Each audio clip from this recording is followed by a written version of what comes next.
Olá, minha gente, mais um ponto de vista no ar, portanto, sejam bem-vindos. Hoje nós vamos falar sobre propriedade intelectual e para começar, nós vamos conversar com a advogada, a doutora Ana Carolina Delfino. Doutora, eu acho que eu vou pedir para você já começar explicando para o público de casa o que é propriedade intelectual. Maravilha, primeiramente, muito obrigada pelo convite, Carla, é um prazer estar aqui com todos vocês. Propriedade intelectual é um tema muito interessante, ele está bem em alta em razão do acesso muito fácil à informação e nos traz diversas situações, problemas, muito relacionadas ao direito de imagem. Vamos lá, o que seria a propriedade intelectual? A propriedade intelectual, ela é um conjunto de direitos que protege a criação da mente humana. Eu acho que essa definição ela é muito clara, muito direta dentro desse conceito. Dentro da propriedade intelectual, nós temos algumas espécies de direitos que eles são subdivididos. Eu vou trazer aqui para vocês, até para exemplificar, dois tipos que eu considero os mais importantes. Esses tipos seriam o direito autoral, que dentro do direito autoral nós estamos ali tutelando o direito à imagem, o direito de obras musicais, o direito de obras literárias, fotografias, e também os direitos conexos. Quem que seriam os direitos conexos? Os direitos conexos seriam aqueles direitos relativos aos intérpretes de uma obra musical, aquela emissora de televisão que reproduz, né, na sua televisão, aquela determinada produção. Seria dentro ali do primeiro grupo do direito autoral, nós temos essas tutelas desses direitos. Uhum. O segundo grupo, que é um grupo bastante importante também, diz respeito à propriedade industrial. A propriedade industrial, aí nós já estamos tutelando direitos da criação da mente humana voltado para a indústria. Quando nós estamos voltados para a indústria, ali vamos ter algumas subdivisões também para determinado tipo da criação da mente humana. Vamos lá, quando a gente traz ali as patentes elas vão estar diretamente ligadas a invenções, invenções da mente humana. E também nós vamos ter as marcas, que daí seria o quê? Seria a proteção daquele sinal do seu produto. Eu cito como exemplo o McDonald's, ele tem aquele M gigante que você olha, automaticamente já reproduz para você que ali tem uma loja do McDonald's. Sim. Essas são as principais. Eu também posso citar dentro ainda da propriedade industrial, o desenho industrial. O desenho industrial, o que seria? É bastante interessante porque é a forma do seu produto. Como exemplo, eu cito para vocês a garrafa da Coca-Cola. A garrafa da Coca-Cola ela é especial, é só a Coca-Cola que tem aquele modelo, aquele padrão de garrafa. E o direito voltado nesses grupos, ele visa o quê? Ele visa proteger a criatividade daquela pessoa, daquele inventor. E o que a gente considera primordial e muito importante, né? Não sei nem se nós já avançaríamos nessa etapa, mas eu considero que seja muito importante pontuar que eles visam, acima de tudo, a proteção daquela criação. Daquela criação. E tá bom, Carol, mas como é que você protege isso? Não nasce já com a criação? Eu tenho a necessidade de fazer alguma coisa, de registrar? Como que eu protejo isso? Com relação ao direito autoral, aquele primeiro que eu trago, que é de obras musicais, obras literárias, eles já nascem, a proteção, eles já nascem com a criação. Então, vamos lá, então você está me dizendo que eu não preciso registrar para eu poder garantir que aquilo ali é meu, que aquilo é obra minha. Mais ou menos. Porque você não precisa registrar, mas se você deixar de registrar e alguém copiar e registrar, como que você comprova e como você tem a segurança jurídica de aquilo foi fruto e produto da sua criação? Exato.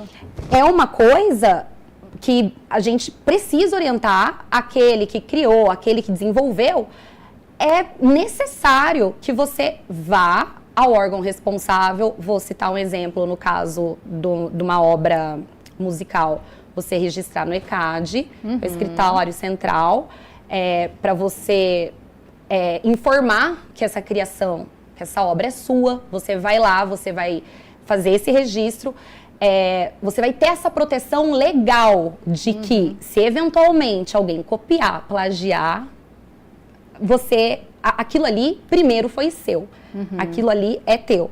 Da mesma forma, com relação à propriedade industrial, relativo a patentes e as marcas, você tem o dever de registrar. Só que ali não vai nascer o seu direito a partir do momento da criação.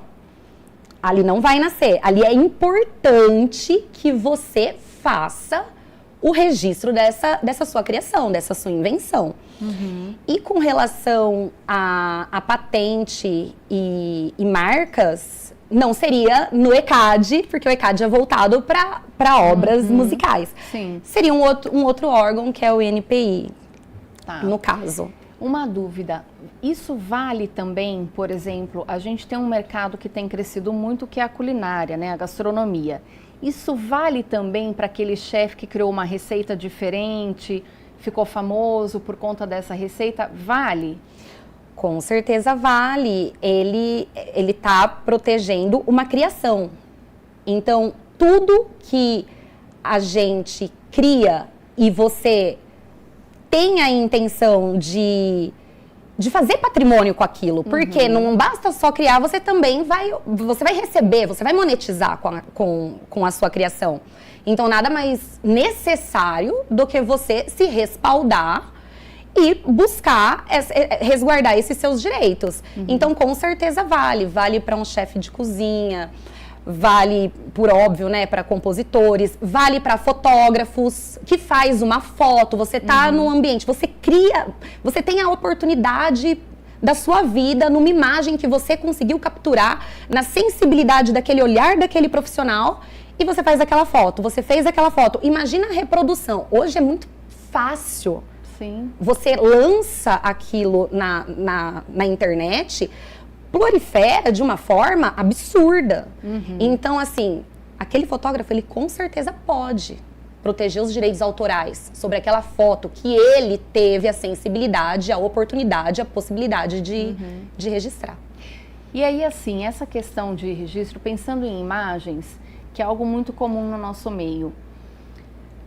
Se eu uso, por exemplo, uma foto que o Luiz fez, e aí eu coloco o nome dele, já vale ou não? Mesmo assim, ele pode me processar, mesmo eu tendo usado a foto com o nome dele? Vai do que o Luiz dispõe em termos de autorização.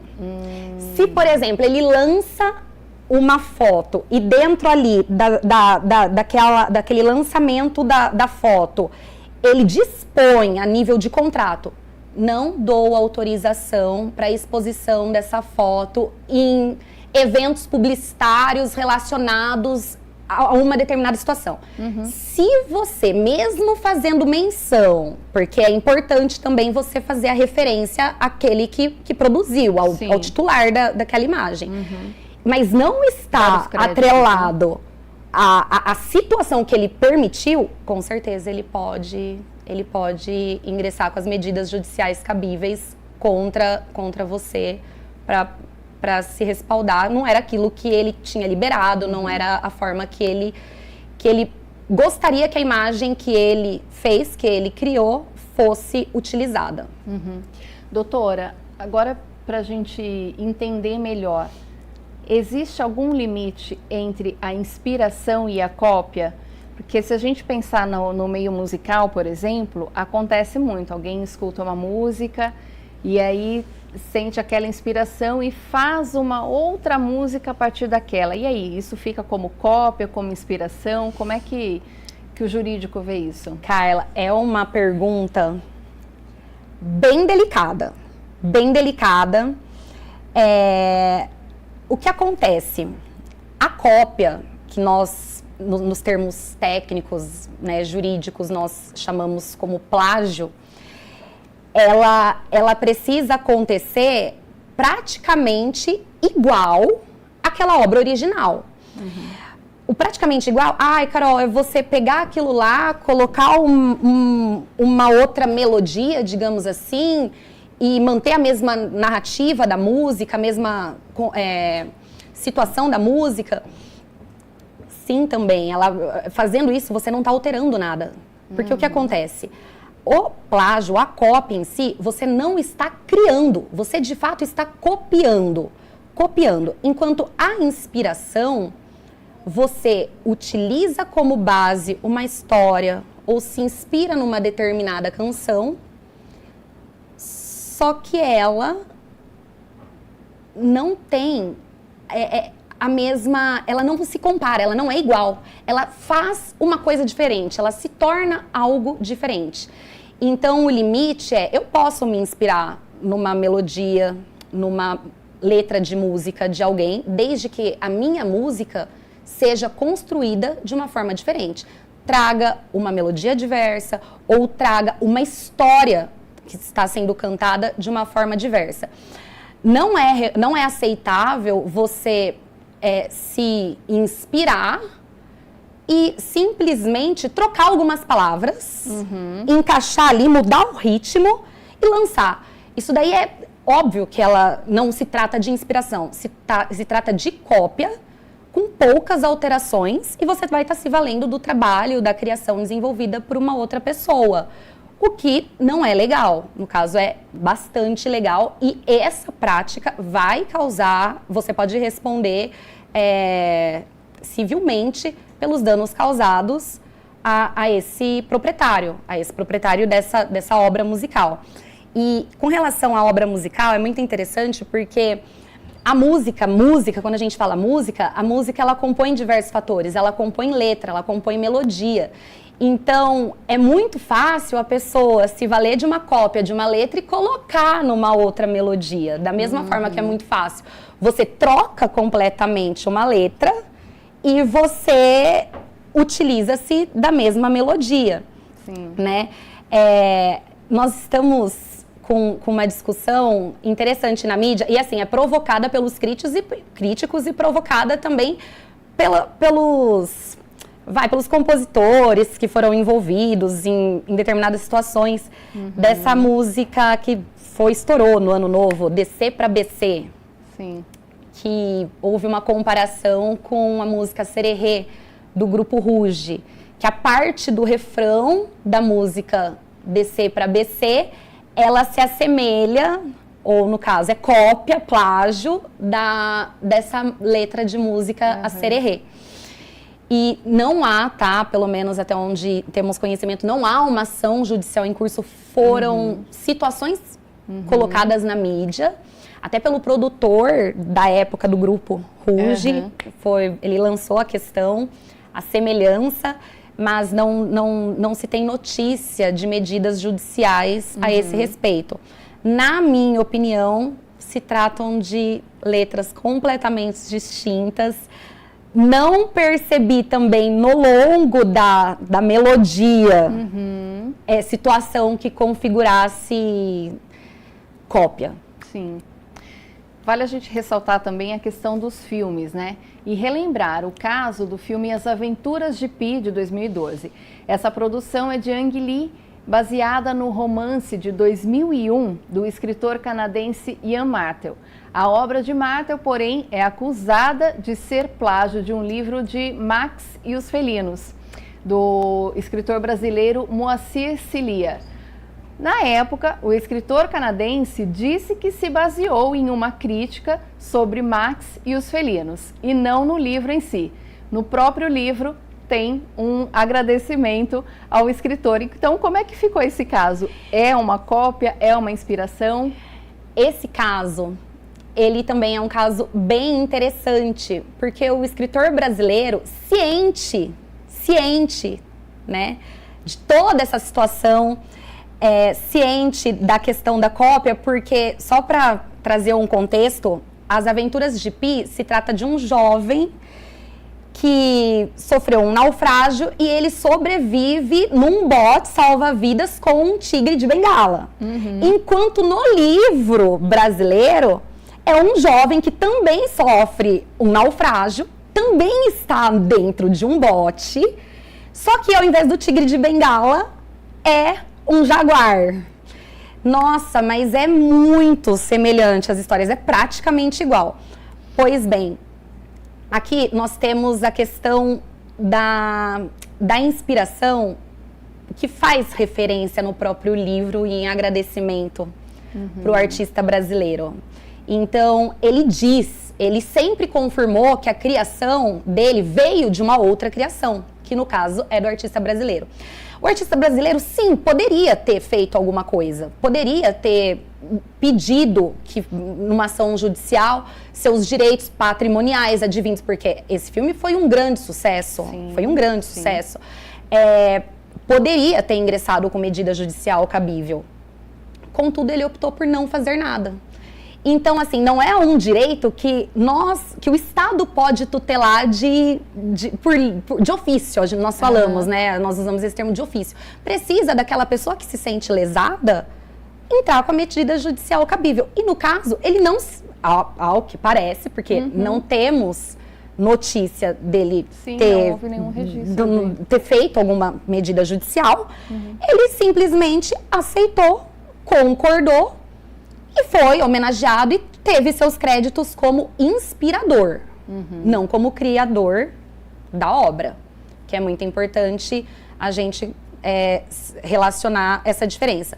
Porque se ele tivesse ingressado com alguma medida judicial, ele iria se equiparar como criador da obra e ele iria receber como criador da obra. Haveria necessidade de existir um repasse para esse escritor. E existe um tempo, por exemplo, pensando assim, quanto tempo essas criações pertencem somente ao criador? Existe um tempo ou não? Fui eu que criei. É para sempre. Bati aqui no microfone, me perdoa. Criei, publiquei, para mim, é minha eternamente ou não? Tem um tempo? Tem um tempo, Carla, tem um tempo. Para a questão que nós estamos tratando, que é sobre direitos autorais, esse tempo, segundo a lei 9.610 de 98, ela vai trazer que é a vida toda desse criador, mais 70 anos após um ano da sua morte. Então, essa questão, passado esse período de 70 anos, essa obra vai cair no domínio público. O que significa dizer que a obra vai cair no domínio público? Editoras vão poder lançar, fazer diversas edições sem precisar repassar os valores a respeito dessa obra para esse criador. Então, sim, temos um tempo. O tempo, às vezes você tem obras que são criadas por duas ou mais pessoas, né, que nós chamamos ali de coautoria. A coautoria vai ter o prazo a partir do falecimento do último coautor. Daí você coloca ali os 70 anos depois, então vale a vida toda, sendo o último sobrevivente, daí mais os 70 anos. E para os direitos conexos, que é aquele exemplo que eu dei relativo à televisão, aos intérpretes, aí a coisa muda. Porque o intérprete, ele não é o criador. Você dá o direito dele utilizar uma coisa que você criou. Então, para esse tipo de situação, são, creio, salvo engano, tá? 70 anos, mas em vida, tá? Não é da morte desse intérprete, são 70 anos. A partir do momento que ele teve autorização, ele vai poder utilizar por 70 anos. Eu acho que é mais ou menos isso se assemelha aos casos de bandas, né? Beatles, por exemplo, faleceram 2, mas ainda tem 2 vivos. Então, né, como eles criaram muita coisa em conjunto, apesar de Paul McCartney ser um dos principais compositores, Perfeito. Ainda precisa... É tudo repassado. Não, é tudo repassado ali ainda. Não caiu no domínio público. Tá bom, doutora. A gente vai para o intervalo, vai beber uma água e a gente volta daqui a pouquinho. Não sai daí.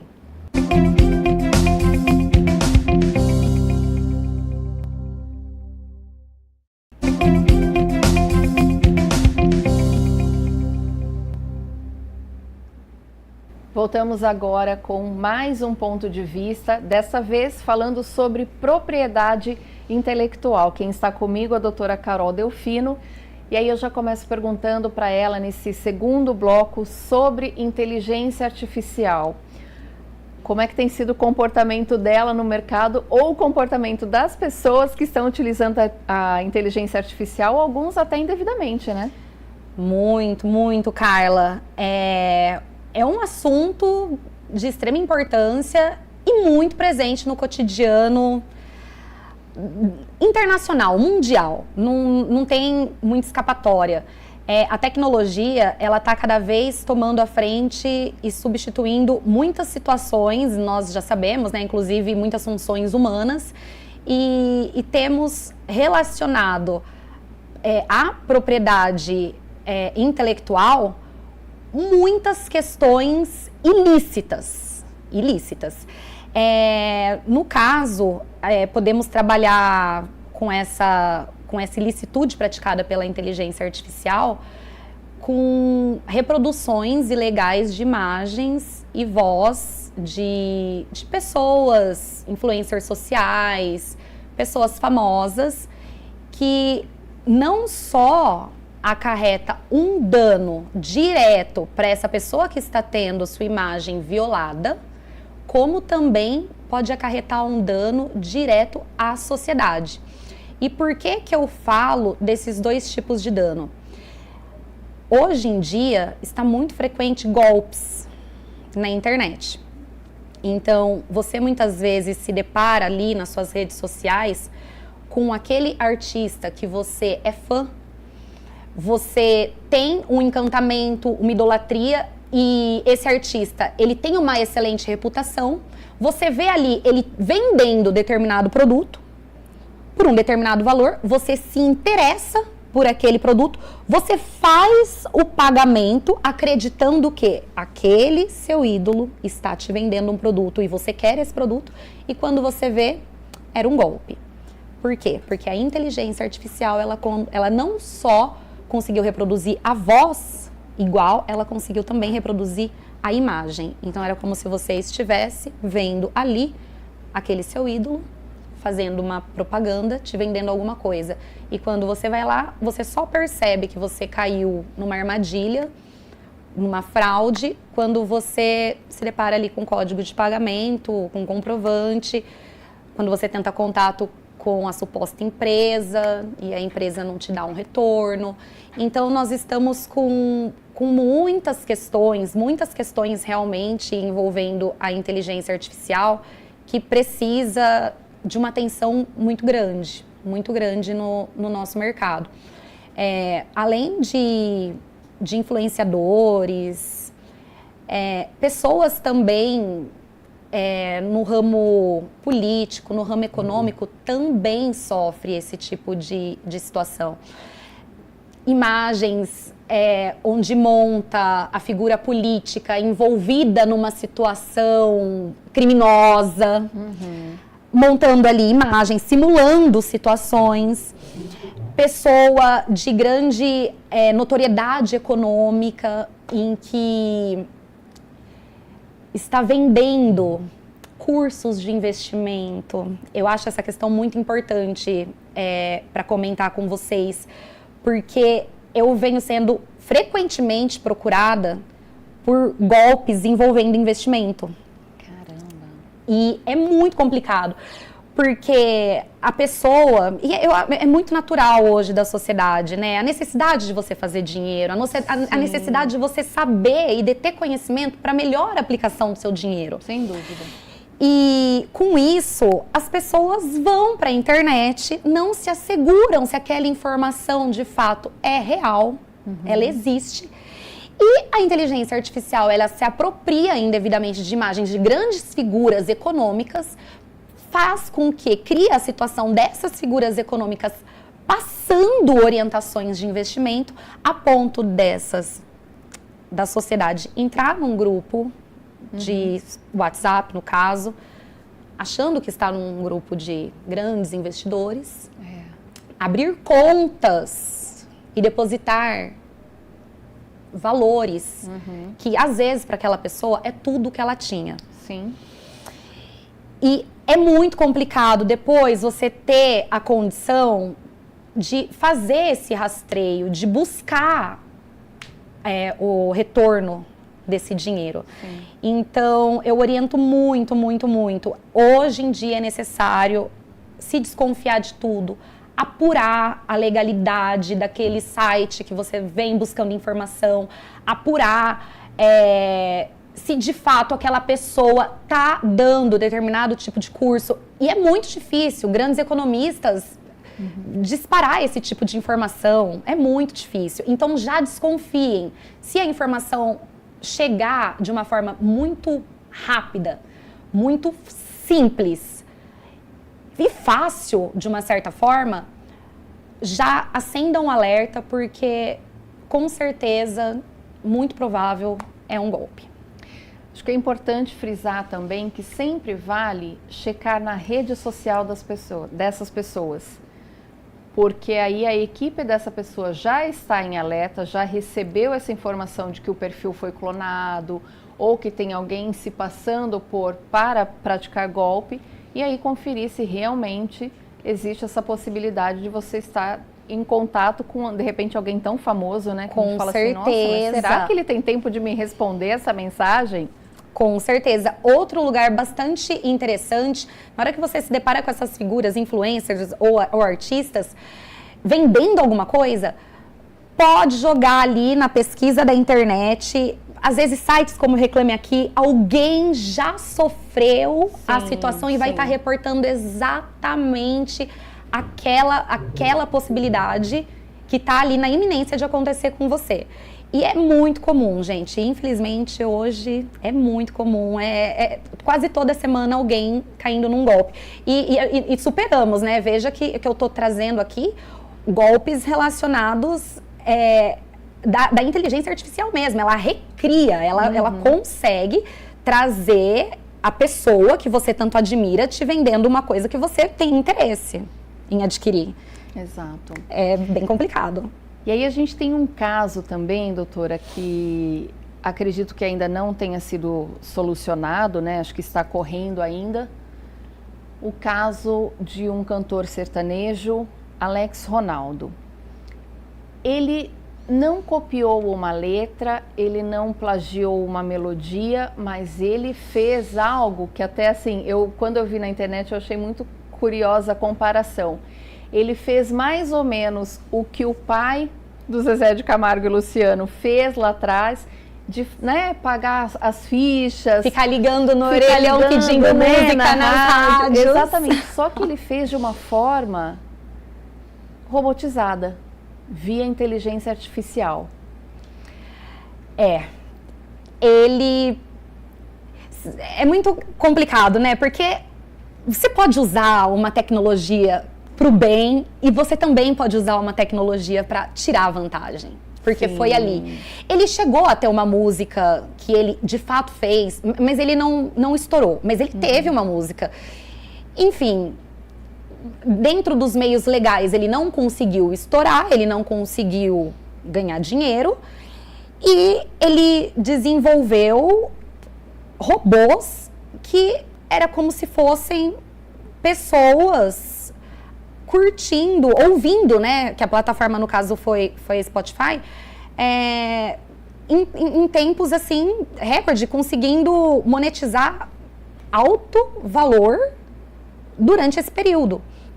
E houve uma investigação policial, né? Uma investigação criminal, onde apurou-se a existência de uma fraude no sistema ali, na plataforma Spotify, relacionada e envolvendo esse então compositor Alex Ronaldo.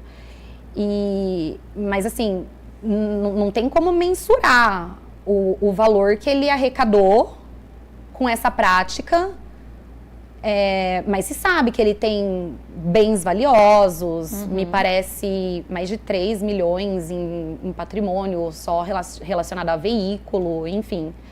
Ele conseguiu fazer dinheiro em cima de uma fraude, ele conseguiu fraudar o Spotify e monetizar. Tanto que ele tinha um espaço, né? A polícia chegou até esse local, né? Que ele tinha um espaço ali com computadores. Era um trabalho, né? Era um trabalho de... Sim, ele tinha ali um local onde ele se dedicava a essa atividade totalmente ilícita. Nesse caso, ele deve responder por quais crimes? Eu imagino que talvez estelionatário virtual, acho que caberia, falsidade ideológica. Como é que fica a situação? Porque aí acaba, vamos dizer assim, atingindo várias áreas do jurídico ou não? Olha, ali ele é mais delicada, assim, essa sua pergunta. O crime em si, eu não tive acesso aos autos, não sei te dizer em que crime ele incorreu no caso, por qual violação, a que artigo penal ele teria violado. Mas sim, ele deve responder, precisa no caso, ele praticou uma fraude, e isso traz sim dever de reparação civil também, e deve sim responder criminalmente, porque é um crime que ele cometeu. E aí a gente pode lembrar também, estender para aquele caso Dabus, né, que também foi muito curioso, também foi envolvendo inteligência artificial. Sim. E a partir, assim, né, ele criou uma inteligência artificial e a partir dessa inteligência artificial ele criou produtos. E aí como é que fica, doutora? Muito interessante, Carla. No caso Dabus, já é diferente, totalmente diferente dessa questão, dessa fraude, tá? Praticada pelo Alex Ronaldo. Não, são situações completamente distintas. O caso Dabus, a gente precisa fazer uma referência para propriedade industrial. Voltando lá no primeiro bloco, onde conceituamos que a propriedade industrial, ela está ali mais relacionada, ela possui, né, no caso, a questão de registro de patentes, registro de marcas. O caso Dabus foi exatamente a tentativa de um cientista que desenvolveu essa inteligência artificial denominada Dabus, registrar a patente dessas duas invenções que ele diz ter sido criadas, ser fruto de criação da inteligência artificial. Então, na hora que ele tenta registrar essa patente, ele pede e indica como inventora uma inteligência artificial. E é aí o problema jurídico e social mesmo, né? Legal da situação. Porque até onde se tem na legislação, só quem pode ser inventor é pessoa humana. Sim. Como que você vai permitir que uma inteligência artificial crie, partindo até do pressuposto que a inteligência artificial ela foi criada e quem alimenta e treina essa inteligência artificial é um ser humano. Sim. Alimentando com dados, alimentando com informações. Então, assim, a partir do momento que você quer que essa inteligência artificial desenvolva alguma coisa, ela necessariamente parte de um input humano.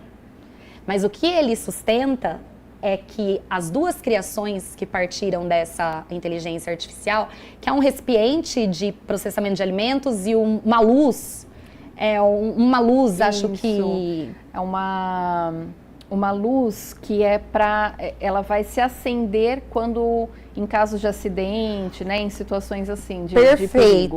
Perfeito.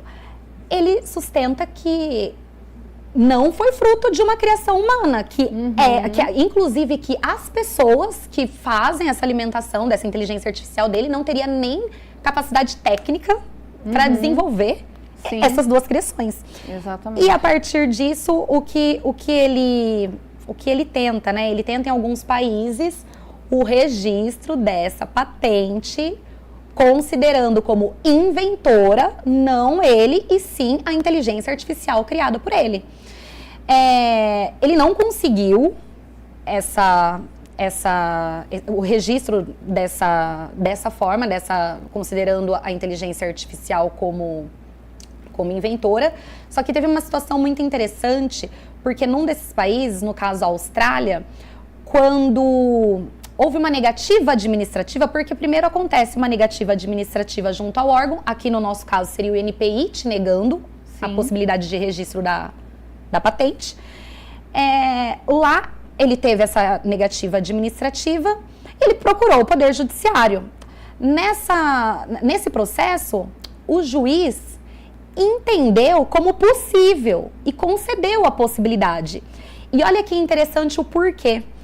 Lá na legislação da Austrália, o termo inventor não estaria limitado à pessoa humana. Então, um juiz utilizando dessa brecha legal, ele falou assim, bom, se não está falando que é só humano, e considerando que ele está falando que é a inteligência artificial que fez, que desenvolveu, que criou, eu entendo por conceder. E não só por isso, ele já teve uma visão muito mais global. Ele falou assim, gente, a tecnologia hoje está aí. Eu não posso limitar a inteligência artificial de criar, até porque ela vem criando, ela vem sendo desenvolvida. Então, se eu não permito, eu vou estar impactando negativamente para o desenvolvimento e crescimento tecnológico. Olha que sacada ali naquele momento. Sem dúvida. E concedeu.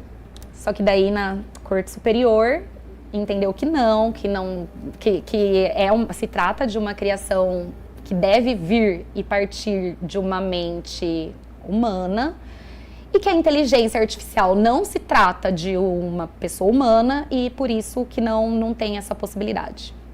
Isso assim, acho que ele também pensou, né? Bom, eu sou o dono dessa inteligência artificial, eu criei essa... Então acho que ele pensou, vão entender que eu também criei esses dois produtos, né? Sim. Mas não é exatamente assim, né?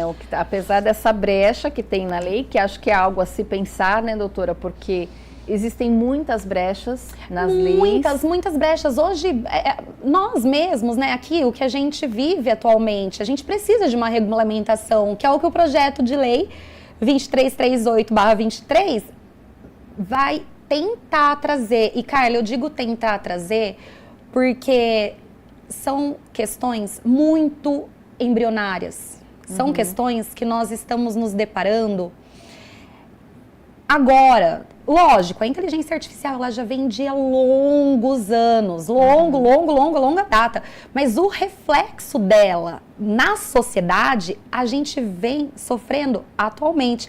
E o que é a lei? A lei nada mais é do que um produto da sociedade. Então, assim, nós precisamos passar por situações para que as leis sejam desenvolvidas, sejam criadas.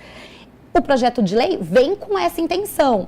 Só que é aquilo, precisa-se de alguns ajustes, precisa-se sim de muitas complementações, vai trazer muito mais segurança jurídica para questões de direitos autorais, necessidade expressa de permissão de reprodução de imagem, de reprodução de voz, de reprodução de conteúdo. Qual é o fim do conteúdo? Jornalístico, educacional? Enfim, ele vem para tentar nortear essas situações, mas ainda é um tema muito sensível e, ao meu ver, ele está em em criação, em desenvolvimento mesmo. Ele ainda vai precisar de aparar algumas arestas, para a gente, de fato, alcançar o que o senador que criou, que desenvolveu esse projeto de lei, de fato almeja. Esse é no meu sentir. Ainda falta, então, né? Esse projeto de lei ainda vai ser discutido, vai passar por algumas discussões, né? Vai passar. E aí abrange só essa classe artística ou não? É geral? Geral. A ideia é que essa lei venha atender a todos. Com certeza, Carla, venha atender a todos, até porque não é só o artista, né, que detém direito autoral. Também vai precisar regulamentar essas questões dos softwares, ainda que tenha, sim, lei específica para isso. Mas e aí, o que a inteligência artificial pode ou não pode fazer? Até que ponto vai essa extensão da atuação? Seria nesse sentido. E vai impactar, sim, vai impactar, vejo muito impacto, né, no nosso assunto em relação a direito autoral, impacto também relativo à propriedade industrial.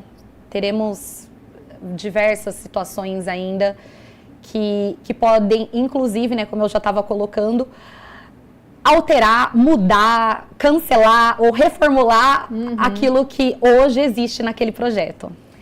Doutora, considerações finais.